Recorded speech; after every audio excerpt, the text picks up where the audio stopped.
భక్తి ఛానల్ కు స్వాగతం. నా పేరు కళ్యాణి.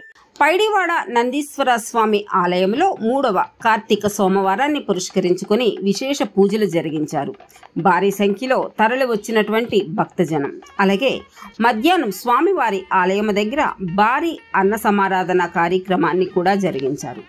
పైడివాడలో వెలిసిన శ్రీ శ్రీ స్వయంభూ నందీశ్వర స్వామి ఆలయం ఈనాటిది కాదు.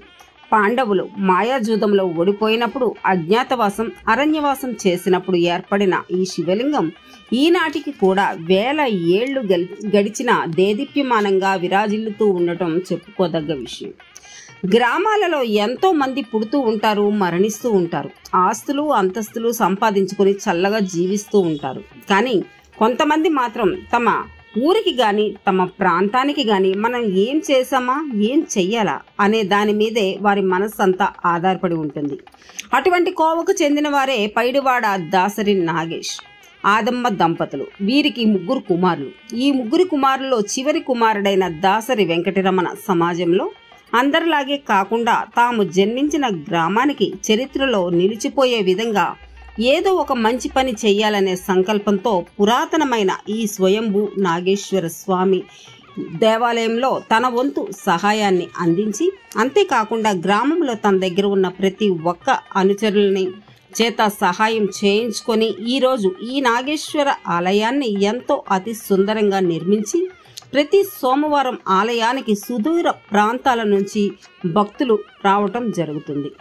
అనకాపల్లి జిల్లా సబ్బవరం మండలం పైడివాడ గ్రామంలో శ్రీ శ్రీ శ్రీ శ్రీ స్వయంభూ నాగేంద్ర స్వామి ఆలయాన్ని చక్కగా నిర్మింపజేసి ఈ ఆలయ ధర్మకర్త దాసరి వెంకటరమణ ఎంతో చాకచక్యంగా ఈ ప్రాంతాన్ని అభివృద్ధి చేసే కార్యక్రమంలో కాకుండా గ్రామంలో ప్రతి ఒక్కరి సలహాలు సహాయం తీసుకొని ఈ స్వామివారికి ధూప దీప నైవేద్యాల నిమిత్తం పురోహితుల వారికి ప్రతి నెల 1500 రూపాయలు కూడా ఇవ్వడం జరుగుతుంది. అలాగే ఈ స్వామివారికి నడిచి వెళ్లే రహదారి బాగోలేదు. స్థానిక శాసనసభ్యులు పంచికర్ల రమేష్ బాబు గారు ఆదుకోవాలని, అందుకు తగిన డబ్బు మా గ్రామస్తులు చెల్లించుకుంటామని చెప్పడం జరిగింది.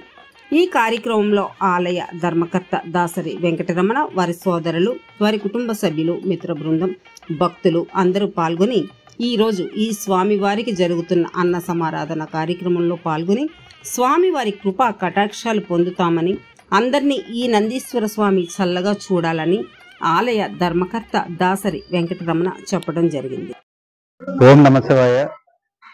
ఈరోజు పైడివాడ గ్రామంలో శ్రీ స్వయంభూ నందీశ్వర స్వామి ఆలయం దగ్గర భారీ అన్న సమారాధన కార్యక్రమం జరుగుతుంది. అలాగే ఈ యొక్క ఆలయానికి మా పూర్వీకుల నుంచి ఇక్కడ శ్రీ స్వయంభూ నందీశ్వర స్వామి ఆలయం ప్రతిష్ఠించడం జరిగింది. కానీ చాలా మంది ఈ యొక్క ఆలయాన్ని గుర్తించలేదు. మేము కుర్రలంతా కలిసి తయారయ్యి లాస్ట్ 2024లో ఈ యొక్క ఆలయాన్ని గుర్తించి పునరుప్రారంభం ప్రతిష్ఠంగా సబ్బవరం శ్రీ శర్మ రవితేజ శర్మ గారితో హోమము మరియు యోగాలు చేసి ఈ యొక్క ఆలయాన్ని పునరుప్రారంభించడం జరిగింది. నేటికి 3 సంవత్సరాల నుంచి ప్రతి సంవత్సరం కూడా ఇక్కడ భారీ అన్న సమారాధన చేస్తూ పంతులు గారిని కూడా నిత్యం అభిషేకాలు, రోజు అభిషేకాలు ఇక్కడ జరుగుతుంటాయి. అలాగే కార్తీక మాసంలో ప్రతి సోమవారం కూడా ఉదయం 4 గంటల నుంచే స్టార్ట్ చేసి మధ్యాహ్నం 11-12 గంటల దాకా.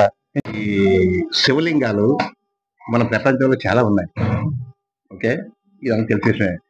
జ్యోతిర్లింగం అనేది ఇది మనుషులు స్థాపించింది కాదు, దేవతలు ఎవరో ఎప్పుడో స్థాపించింది. అలాగా ఈ శివలింగాన్ని ఎవరు స్థాపించారని మీకు తెలిసి ఉంటారు కదా, అది చెప్పండి. ఈ శివలింగాన్ని పురాతనమైన దేవతలు ప్రతిష్ఠించారనేసి ఒక నివిడి ఉంది. ఇది 300 సంవత్సరాల చరిత్ర కలిగిన పురాతనమైన శివలింగం. ఇక్కడ నందీశ్వర స్వామి అని పైడివాడ గ్రామంలో వెలిసి ఉన్నారు. ఇతను స్వయంభూగా వెలిసి ఈ యొక్క స్వామివారికి అందరికీ కూడా ఆరోగ్య ఐశ్వర్యాలను ఇస్తూ ఉన్నారు.